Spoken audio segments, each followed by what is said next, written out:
Hello students, welcome back to my channel. First of all happy new year 2021 सबको। I hope आप सब लोग अच्छे से होंगे, सब ने अपना हैप्पी न्यू ईयर बहुत ज़्यादा इन्जॉय किया होगा। आज का जो ये वीडियो है ये सब सेंटेंसेस के पार्ट्स के बारे में है, सब्जेक्ट एंड प्रेडिकेट। इस वीडियो में सबसे पहले सब्जेक्ट समझाया गया और उससे असाइनमेंट है।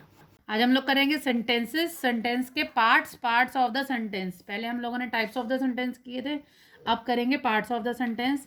दो पार्ट्स होते हैं सेंटेंस के, सब्जेक्ट एंड प्रेडिकेट।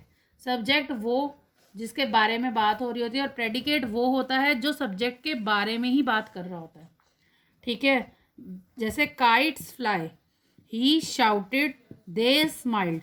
इसमें जो ये हैं ये सब्जेक्ट है क्योंकि इनकी बात हो रही है। इनके बारे में क्या बात हो रही है, ये प्रेडिकेट है। प्रेडिकेट जो बात कर रहा है वो सब्जेक्ट के बारे में ही बात कर रहा है।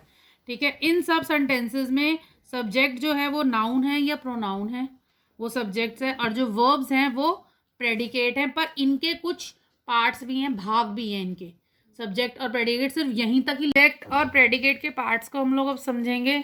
जो सब्जेक्ट है उसमें दो पार्ट्स होते हैं, एक होता है क्वालिफायर और एक होता है मेन वर्ड या हेड वर्ड। ठीक है, क्वालिफायर में कौन कौन से होते हैं, डिटर्मिनर भी होता है, एडजेक्टिव भी हो सकता है, एडजेक्टिव फ्रेज भी हो सकता है।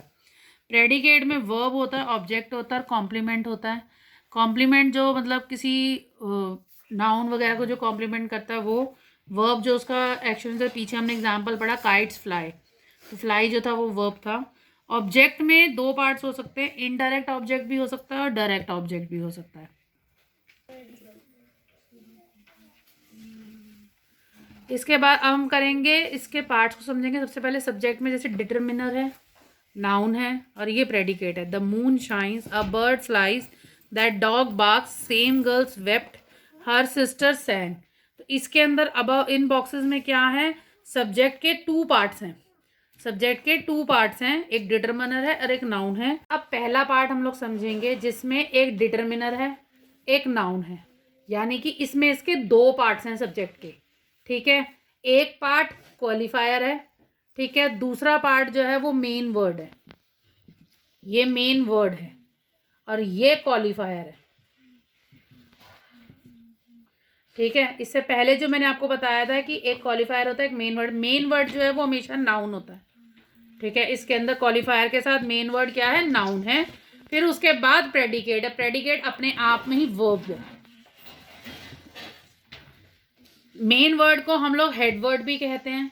ठीक है, डिटर्मिनर्स जो हैं सिर्फ इसको क्वालिफाई कर रहे हैं कि इनके साथ ये यूज़ हो रहा है, क्योंकि हमारा सेंटेंस कभी भी डिटर्मिनर्स के बिना तो स्टार्ट होता ही नहीं है। बहुत कम केसेस में नाउन के साथ यूज होता है। नॉर्मली जब कॉमन नाउन्स होते हैं तो उनके साथ डिटर्मिनर ज़रूरी हो जाता है।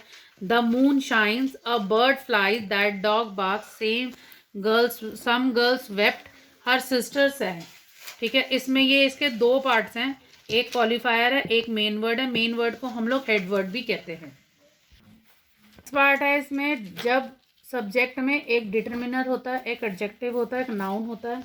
तो नाउन से पहले जो एडजेक्टिव यूज होता है वो ही नाउन को एक्सप्लेन कर रहा होता है। जैसे अ बिग जाइंट, तो जाइंट कैसा है, big. Came up the valley, the black goat was in the dark room, my elder brother is a clerk. ठीक है, इस बॉक्स में दो वर्ड्स हैं, एक वर्ड, दो वर्ड्स जो हैं वो एक्सप्लेन कर रहे हैं मेन वर्ड को। जो मेन वर्ड से पहले एक वर्ड है वहाँ पर एक एडजेक्टिव है। इस केस में हमेशा ध्यान रखना कि मेन वर्ड से पहले जो वर्ड दिया हुआ है एडजेक्टिव, इसे हम क्वालिफायर बोलेंगे फिर, और तब हम इसे डिटर्मिनर ही बोलेंगे, इसे क्वालिफायर नहीं बोलेंगे, क्योंकि तब एडजेक्टिव जो है क्वालिफायर बन जाएगा नाउन के लिए, क्योंकि वो उसको क्वालिफाई कर रहा है। तो ये चीज़ आप लोगों ने हमेशा ध्यान रखना कि जब दो वर्ड्स होते हैं पहले, तो नाउन से पहले जो वर्ड है वो एक एडजेक्टिव है और एडजेक्टिव जो है क्वालिफायर कहलाता है। ये मेन वर्ड हो जाएगा नाउन, और जो एडजेक्टिव से पहले वर्ड है वो फिर डिटर्मिनर ही कहलाता है, वो क्वालिफायर नहीं होता। अगर मेन वर्ड से पहले एक डिटर्मिनर ही दिया हुआ है तो वो क्वालिफायर है, एक ही वर्ड है। दो वर्ड हैं तो जो साथ वाला वर्ड है वो क्वालिफायर कहलाएगा और ये डिटर्मिनर कहलाएगा। अब इसका नेक्स्ट पार्ट है कि जब डिटर्मिनर, एडजेक्टिव, नाउन और एडजेक्टिवल फ्रेज, अब यहाँ पे तीन वर्ड्स यूज हो रहे हैं, तीन तरह के वर्ड्स यूज हो रहे हैं मेन वर्ड को एक्सप्लेन करने के लिए, एक्सप्रेस करने के लिए। एडजेक्टिवल फ्रेज जो है हमेशा मेन वर्ड के बाद आता है।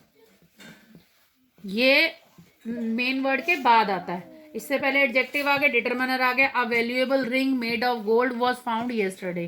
तो यहाँ पे एडजेक्टिव जो है वो क्वालिफायर हो गया और ये डिटरमिनर हो गया। अब यहाँ पे जब एडजेक्टिव नहीं दिया हुआ तो डिटरमिनर जो है वो क्वालिफायर हो जाएगा, ठीक है ना। A knife stained with blood was found in his bag. A little girl from the cottage stood before me. तो इसमें अब एडजेक्टिव और फ्रेज भी यूज हो रहा है एक मेन वर्ड को एक्सप्लेन करने के लिए, उसकी व्याख्या करने के लिए। इसके बाद जीरेंड यानी वर्ब प्लस आईएनजी, इन्फिनेटिव जिसमें टू और वर्ब होता है, वो भी यूज होते हैं सब्जेक्ट की तरह। इनको कई बार एक्सप्लेन करने के लिए हमें दूसरे वर्ड्स भी यूज करने पड़ते हैं। इन वर्ड्स को हम ऑब्जेक्ट मॉडिफायर कहते हैं, यानी कि जो ऑब्जेक्ट को मॉडिफाई करते हैं। कैसे, पहले इन्फिनेटिव में देखेंगे, to work is to worship, ठीक है। अब इसको मॉडिफाई करने के लिए हमने ये यूज किया, ठीक है। To respect the elders is our duty, ठीक है।